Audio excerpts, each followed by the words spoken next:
Y buenas tardes y buenas noches, como corresponda. Yo tengo el honor de presentar también a un colega y amigo, al profesor Mauro Parra Cordero, quien es médico de la Universidad de Concepción acá en Chile, especialista en obstetricia, ginecología, subespecialista en medicina materno-fetal, doctor en medicina y magíster en gobierno y gerencia pública.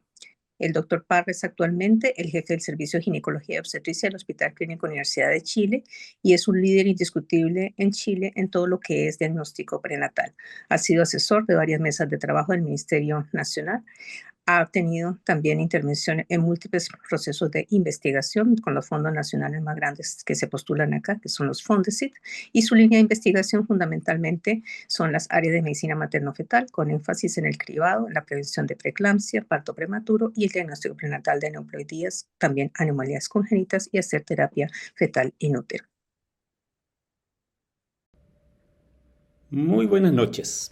Soy el doctor Mauro Parra Cordero, jefe de servicio de obstetricia y ginecología del Hospital Clínico de la Universidad de Chile y a la vez encargado del programa de formación de medicina materno-fetal de la Universidad de Chile. En primer lugar, agradecer al comité organizador y en especial a la doctora Pardo por la invitación a presentar en este segundo curso latinoamericano de displasias esqueléticas. El tema que me solicitó la doctora Pardo fue ilustrarles con algunos casos clínicos de displasias esqueléticas la aproximación diagnóstica y manejo que nos ha tocado llevar a cabo en la Unidad de Medicina Materno-Fetal del Hospital Clínico de la Universidad de Chile en los últimos 25 años. En los próximos 30 minutos les ilustraré sobre nuestra aproximación diagnóstica y manejo en 4 casos clínicos de displasias esqueléticas. Pero antes daré un contexto general sobre esta temática. Como se observa en la diapositiva, las displasias esqueléticas son un grupo heterogéneo de trastornos del desarrollo óseo y cartilaginoso. El diagnóstico prenatal nos permite definir un plan de manejo, un pronóstico y una asesoría genética a cada una de las embarazadas. En general, como ustedes ya saben, 1 de cada 4.000 recién nacidos pueden tener una condición de displasia esquelética. Hay más de 400 entidades descritas, clasificadas por mecanismos genéticos o fenotípicos, y nuestras principales herramientas diagnósticas son la ecografía prenatal, pero también podemos adicionar la resonancia nuclear magnética y, obviamente, la genética molecular. En relación a la prevalencia y al momento del diagnóstico prenatal, señalar lo siguiente basado en este artículo muy interesante de la Fetal Medicine Foundation, publicado ya hace varios años, con más de 100.000 embarazos con ecografías en el tercer trimestre. Como se observa, la prevalencia de las displasias esqueléticas letales y no letales es aproximadamente 1,2 por cada 10.000 a 1,4 por cada 10.000, o sea, 50% cada una. Las displasias esqueléticas letales se detectan principalmente en el primer trimestre de la gestación, como se observa en este lado de la diapositiva, mientras que las displasias esqueléticas no letales se detectan principalmente desde las 22 semanas en adelante. Además, otro aspecto interesante de las displasias esqueléticas letales, junto con diagnosticarse en el primer trimestre de la gestación, es que alrededor de un 60% de ellas tienen la translucidez nucal aumentada. Continuando con estas estadísticas interesantes, en esta diapositiva se observa la prevalencia en Chile basada en las estadísticas de la interrupción voluntaria del embarazo en el país. En ella vemos que en los últimos 6 años se han constituido 2.378 causales 2, lo que significa 1,8 por cada 1.000 embarazos. De ellas, 74 son por displasias esqueléticas letales, o sea, 1 de cada 18.000 embarazos. Y como se observa en esta diapositiva también, la mayoría de las displasias esqueléticas letales que se han constituido y se han interrumpido son displasias esqueléticas tanatofóricas. En segundo lugar, las osteogénesis imperfectas. En base a este hallazgo, y asumiendo que un 50% de las displasias esqueléticas son letales y la otra mitad son no letales, uno podría asumir que en Chile pudiese haber una prevalencia de 1 de cada 9.000 embarazos. Algunas palabras sobre el control prenatal. Como se ven en estos 2 videos, tanto en la ecografía de 11 a 14 semanas como en la ecografía de 20 a 25 semanas, somos capaces de ver las extremidades y muy especialmente medirlas, y medir el fémur y el húmero, pero particularmente el fémur. Y como se observa en esta diapositiva, 1 de cada 20 fetos tendrán el fémur corto, lo que significa que están por debajo del percentil 5. Mientras tanto, 1 de cada 4.000 embarazos tienen una displasia esquelética. Por lo tanto, debemos utilizar otros elementos para aproximarnos a un diagnóstico presuntivo más preciso, pues de lo contrario, obviamente tendríamos muchos falsos positivos. Esos otros elementos para la aproximación diagnóstica son el grado de acortamiento. Cuán corto es el hueso largo que estamos midiendo y particularmente el fémur. La distribución del acortamiento óseo. Si el hueso está fracturado o incurvado. El grado de osificación. Las características del tórax. Si es un tórax estrecho, alargado. El aspecto de la columna. La forma de la calota. Si es una calota que es compresible con el transductor. Si hay polidactilia y si hay un aumento del líquido amniótico. Ahora comenzaré con la segunda parte de esta charla, ilustrando los 4 casos clínicos que he seleccionado de los 33 casos de displasias esqueléticas que hemos diagnosticado y manejado en la unidad de medicina materno-fetal del Hospital Clínico de la Universidad de Chile en los últimos 25 años. De ellos, como se ve en la tabla, los más frecuentes nuevamente son las displasias esqueléticas tanatofóricas tipo 1 especialmente y las tipo 2, muy pocos casos. Luego las osteogénesis imperfecta, especialmente la tipo 2, algunas acondroplasias y más esporádicamente otras condiciones. Para cada uno de los casos clínicos les resumiré algunos aspectos importantes desde el punto de vista de las características clínicas del embarazo, algunas características ecográficas del caso, la presunción diagnóstica y la propuesta de manejo que se hizo con cada uno de ellos. Cada uno de los casos finalizará con un breve resumen de la literatura sobre estas condiciones desde la perspectiva de los especialistas de medicina fetal. Comencemos. Este primer caso se dio en una mujer de 33 años, que en ese momento era primigesta, estaba cursando con 30 semanas y un día. El motivo de la derivación a nuestra unidad fue una sospecha de displasia esquelética fetal. Los antecedentes relevantes de este embarazo era que tenía una ecografía de primer trimestre, o sea, a las 12 semanas, dentro de parámetros normales, incluida la translucidez nucal. La paciente no tenía antecedentes mórbidos relevantes conocidos. Como señalé, en este primer caso clínico se trata de un embarazo de 30 semanas y un día, que fue derivado por esta sospecha de una displasia esquelética. El crecimiento global del feto era bastante normal, en el percentil 81, el líquido amniótico era normal y aquí comienza el problema, pues los huesos largos cortos en forma simétrica estaban por debajo del percentil 1, su morfología y ecogenicidad eran normales, el diámetro del tórax también estaba dentro de límites normales.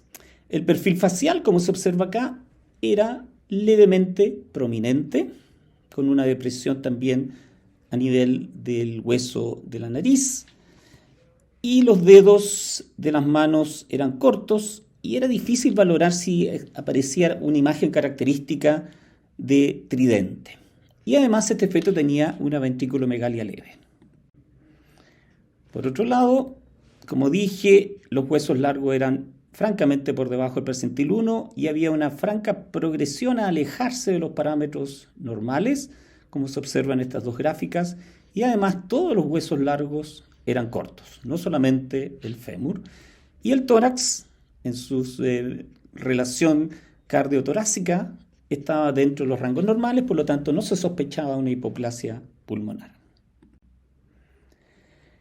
El diagnóstico diferencial que planteamos en ese momento y que se le informó a la paciente fue, en primer lugar, una talla baja constitucional, pero también se planteó la posibilidad que se tratase de una displasia esquelética tipo acondroplasia y obviamente también una trisomía 21 por el hecho de combinar ventriculomegalia con un hueso corto como era el fémur y el húmero. La conducta que se le propuso a la paciente fue hacer una amniocentesis para estudio genético, particularmente aneuploidía por la frecuencia mucho mayor que una acondroplasia. Se informó el riesgo de rotura prematura de membrana asociado al uso de la amniocentesis, que es 1 en 500, y se le propuso un seguimiento en 3 semanas. La evolución finalmente fue un parto vaginal a las 39 semanas y 6 días. El recién nacido fue de 3,195 kg, tuvo un buen Apgar y postnatalmente se confirmó esta sospecha prenatal de una acondroplasia. Como todos ustedes conocen, la acondroplasia es una condición que tiene una frecuencia, una prevalencia de 1 en 25.000 nacidos vivos. Los hallazgos ecográficos más frecuentemente asociados a esta condición son los que vimos en este caso: huesos largos cortos, la prominencia del frontal con una depresión del puente nasal que aparecen habitualmente después de las 22 semanas, a diferencia de las displasias esqueléticas letales. Tiene un predominio rizomélico y las manos y los dedos son cortos y además puede asociarse con escoliosis. La clasificación básicamente de esta condición, como señalé, es que es no letal y se pueden realizar estudios complementarios que en este caso desafortunadamente no se pudieron realizar por ciertas circunstancias, como es el estudio molecular del gen FGFR3, que esencialmente también hay que conocer que cuando este gen es homocigoto es letal. La recurrencia, acá aparece, cuando hay un padre afectado es un 50%, cuando ambos padres están afectados tiene esta posibilidad. Una de ellas es que en un 25% sean homocigotos y por lo tanto son las condiciones letales. Y cuando son mutaciones de novo, como es en el caso ilustrado anteriormente, la recurrencia es muy baja. Entonces pasemos al segundo caso, que está ilustrado en una embarazada de 32 años, multípara de 1, cuyo motivo de derivación a nuestra unidad fue una sospecha de una displasia esquelética, en este caso recurrente. Ella en su primer embarazo hace 2 años tuvo un feto al cual se le diagnosticó también una displasia esquelética. Este recién nacido fallece a los 11 meses de vida por hipoplasia pulmonar severa secundaria a un tórax estrecho. No había consanguinidad conocida, pero se sospechaba de una patología autosómica recesiva. Cuando llegó a su ecografía, en la evaluación actual estaba cursando 21 semanas, el líquido amniótico era normal y dentro de los hallazgos ecográficos se observaba un acortamiento de todos los huesos largos. Acá se ilustra el fémur. El tórax era moderadamente estrecho con costillas rectas. Y obviamente también, como se observa acá, está por encima del percentil 95, por lo tanto existía una sospecha de una hipoplasia pulmonar en la relación cardiotorácica. Había una polidactilia postaxial, como se observa en esta imagen, y también observamos que había un probable micropene. La biometría fetal global estaba por debajo también del percentil 10. Por lo tanto, nuestra impresión diagnóstica, en base a esos hallazgos, más la historia clínica de un caso similar hace 2 años atrás, fue que obviamente habían hallazgos similares a la gestación anterior y una alta sospecha de este síndrome, del síndrome de Ellis-Van Creveld, que es una displasia esquelética de herencia autosómica recesiva. La conducta que se propuso durante esa ecografía de 21 semanas fue hacer una evaluación con una genetista clínica para asesoramiento familiar y considerar un estudio molecular dirigido. Se hizo o se le sugirió una planificación de controles estructurales adicionales a las 28 y 32 semanas y además se hizo una consejería no directiva sobre el pronóstico reservado por el riesgo de hipoplasia pulmonar y letalidad potencial. En la época de este caso clínico no existía la interrupción voluntaria del embarazo en nuestro país. Algunas características de este síndrome de Ellis-Van Creveld, que es una displasia esquelética rara de menos de 1 por cada 100.000, su prevalencia. Los hallazgos ecográficos que la caracterizan son un acortamiento acromélico y mesomélico de las extremidades, la polidactilia posaxial, que fue algo característico de este caso, un tórax estrecho también muy característico, cardiopatías congénitas en más del 50-60% de los casos y displasia de uñas y dientes. Se clasifica como una displasia ósea con anomalías ectodérmicas y cardíacas, y dentro de los estudios se sugiere habitualmente complementar con una ecocardiografía fetal, un cariotipo, un estudio molecular para evaluar específicamente estas mutaciones EBC y EBC2, y el pronóstico en general tiene una mortalidad neonatal cercana al 50%, secundaria a la hipoplasia pulmonar o a cardiopatías congénitas que en el caso particular que les ilustré no se visualizaron. Tiene recurrencia en base a que es una condición autosómica recesiva en un 25%. Pasemos ahora al tercer caso clínico en una embarazada, en este caso de 34 años. En esta gestación fue derivada por los genetistas, pues la embarazada era portadora de un síndrome de Conradi-Hunerman-Happel, que es una osteocondrodisplasia punctata. Esta condición está ligada al X, y ella en ese momento en que fue derivada por esta condición que portaba, cursaba 27 semanas y 2 días, por lo tanto fue más bien para una segunda opinión, pues ya se había hecho otras ecografías en el extrasistema. El motivo de derivación, por lo tanto, fue una sospecha de displasia esquelética similar a la que tenía la madre en el feto. Los antecedentes relevantes que se nos entregaron fue esta historia familiar positiva para esta osteocondrodisplasia punctata y no había una consanguinidad conocida en la pareja.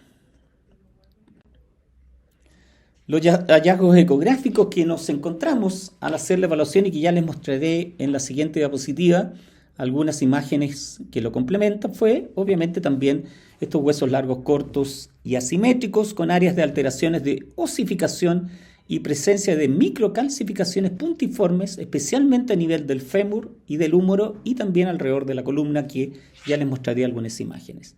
Había polidactilia, tanto en las manos como en los pies. En la columna vertebral se observaban, como señalé arriba, múltiples imágenes puntiformes que impresionaban también a ver una rotación o una alteración de la rotación de la columna sobre su eje y también una lordosis. El líquido amniótico estaba aumentado sobre el presentil 93 y por ende se indicó también descartar una diabetes gestacional a través del test de tolerancia a la glucosa y nos observaron algo que es característico en esta condición, que son cataratas fetales. En esta diapositiva pueden observar algunas figuras e imágenes ecográficas y un video que complementan lo señalado en la diapositiva previa. El fémur era francamente corto, muy por debajo del presentil 1, en esta figura donde está por debajo del presentil 5 y en esta otra que se relaciona con el DBP. El tórax no era estrecho, era normal. El perfil tampoco tenía ninguna característica especial y en este video ustedes pueden observar cómo se observaba la columna, que impresionaba tener una mala rotación, una lordosis, pero también esas imágenes que se observan son estas alteraciones típicas de la punctata, que son estas pequeñas osificaciones en el cartílago de estos fetos.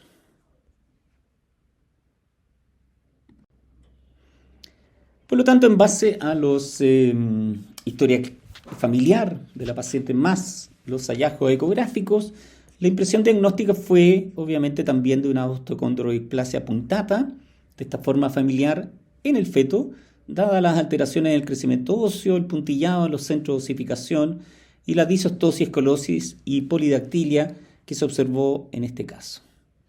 El plan de manejo que se le propuso a la paciente fue hacer una evaluación ecográfica a las 32 semanas para evaluar la progresión de estas alteraciones, mantener un control con su genetista clínica para confirmar este diagnóstico en el periodo postnatal y evaluar la condición funcional postnatal según la severidad de las alteraciones esqueléticas, especialmente si hay o no compromiso respiratorio al nacer. En general, este síndrome de Conradi-Hünermann-Happel, o también conocido como osteocondrodisplasia punctata, se caracteriza o tiene una prevalencia muy baja, de 1 o en 400.000 casos, y también dependerá del tipo, si es rizomélica o relacionada con embriotoxina, etc. Y de los hallazgos ecográficos característicos son estas calcificaciones puntiformes en el cartílago, en los huesos largos acortados, las cataratas congénitas que en el caso particular no se observaron y algunas veces también dismorfismos faciales. La clasificación es un grupo heterogéneo, pero algunos casos pueden ser letales. Probablemente el caso que documentamos en esta charla probablemente no lo es, por el hecho que no tenía signo de hipoplasia pulmonar. Los estudios es esencialmente una evaluación genética detallada, resonancia magnética fetal y cariotipo, y el pronóstico es variable, pues algunos tipos pueden ser letales, como señalé, y la recurrencia depende de la causa genética, pues algunos son autosómicos recesivos. Finalmente, hemos llegado al cuarto y último caso clínico que les quería ilustrar. Este caso es parte de 6 casos que tenemos dentro de nuestra base de datos de la Unidad de Medicina Materno-Fetal del Hospital Clínico de la Universidad de Chile desde 2005 hasta la fecha. Y este caso es en una embarazada de 26 años, que en ese momento era primigesta, tenía como antecedente una resistencia a la insulina, sin otros antecedentes mórbidos, y se derivó por una sospecha de una displasia esquelética, y que estaba cursando en ese momento 19 semanas y 2 días. Los hallazgos ecográficos que encontramos en la ecografía son los siguientes. Tenía fracturas múltiples en todos los huesos largos del feto, asociados a un acortamiento generalizado de los mismos, como se observa acá del fémur y acá de todos los huesos largos. Y acá están las imágenes que lo ilustran, tanto del antebrazo y brazo, del muslo y también de la región de la pierna. También este feto tenía los huesos craneales deformables, como se observa acá, la osificación de los huesos del cráneo es bastante tenue y se deformaba con la presión del transductor, lo cual sugería una hipomineralización ósea importante. También la relación cardiotorácica estaba, en este caso, dentro de límites normales, pero muy cercano al límite superior para la edad gestacional de este feto. Entonces, en base a los hallazgos ecográficos y por el motivo de la derivación de la paciente, nuestro principal planteamiento fue que se trataba de una osteogénesis imperfecta del tipo 2, la forma letal prenatal, basado en esta displasia esquelética con hipomineralización ósea, las fracturas intrauterinas múltiples, el cráneo compresible y además este patrón de letalidad asociado a probablemente una hipoplasia pulmonar que iba a ir en progresión. El diagnóstico diferencial es con acondrogénesis e hipofosfatasia congénita severa, y lo que propusimos como un plan de evaluación y manejo para este paciente fue, como siempre, realizar un cariotipo, pero a la vez también sugerir el estudio de un panel genético dirigido para confirmar esta displasia letal de la osteogénesis tipo 2, organizar un comité clínico multidisciplinario para definir el diagnóstico y la asesoría y obviamente asesorar a la paciente en cuanto al pronóstico reservado que tiene por ser esta sospecha de una condición letal y obviamente las consecuencias que puede tener de no serlo para el futuro de ese recién nacido. Para resumir, la osteogénesis imperfecta es una condición que tiene una prevalencia de 1 en 15.000 a 1 en 20.000 nacidos vivos. Los hallazgos ecográficos más frecuentemente observados y que se observaron en este caso fueron estos huesos largos deformados y fracturados, la hipomineralización ósea, que en este caso se expresó en los huesos del cráneo, y también obviamente estos tórax que van paulatinamente quedando más pequeños producto de las fracturas múltiples que tienen estos fetos. La clasificación existen al menos 8 tipos con características que son superpuestas del 1 al 8. Los tipo 1 son huesos en general frágiles, las escleras lo característico que son azules, hipoacusia progresiva y en general tiene posible fractura de huesos largos en la ecografía más bien del segundo y tercer trimestre, pero no al nivel de lo que se observó en este caso a las 19 semanas. Los tipo 2, que son los letales, tienen fracturas en extremidades y costillas, que son en general cortas, producto de las múltiples fracturas, hipomineralización del cráneo. Y los tipo 3, que son en general graves, pero no letales necesariamente, tienen múltiples fracturas al nacer, se pueden acompañar de escoliosis y talla en general muy baja. El estudio que se propone son pruebas genéticas para la pesquisa de mutaciones en genes que aparecen acá en la diapositiva, y el pronóstico del tipo 1, la expectativa de vida es normal. Los tipo 2 en general son las condiciones letales, que hoy día con la ley de interrupción voluntaria del embarazo son una de las causales que se pueden constituir, y las tipo 3 son, en general tienen una discapacidad motora. Finalmente, la recurrencia, en general estas condiciones son autosómicas dominantes, pero la mayoría de los tipo 2 y 3 en general son de novo. Luego de esta charla y de haber ilustrado estos 4 casos clínicos, es posible concluir lo siguiente. En primer lugar, es relevante dar la importancia que tiene en el manejo de las displasias esqueléticas el diagnóstico prenatal, particularmente temprano para las condiciones letales, y ojalá cada vez más preciso para así ir avanzando en dar una mejor asesoría a nuestros pacientes. En segundo lugar, valorar la asesoría genética en cada displasia y condición detectada para, nuevamente, asesorar de mejor forma a nuestros pacientes. Y por último, relevar el trabajo en equipos multidisciplinarios para optimizar el manejo y acompañamiento de nuestros pacientes.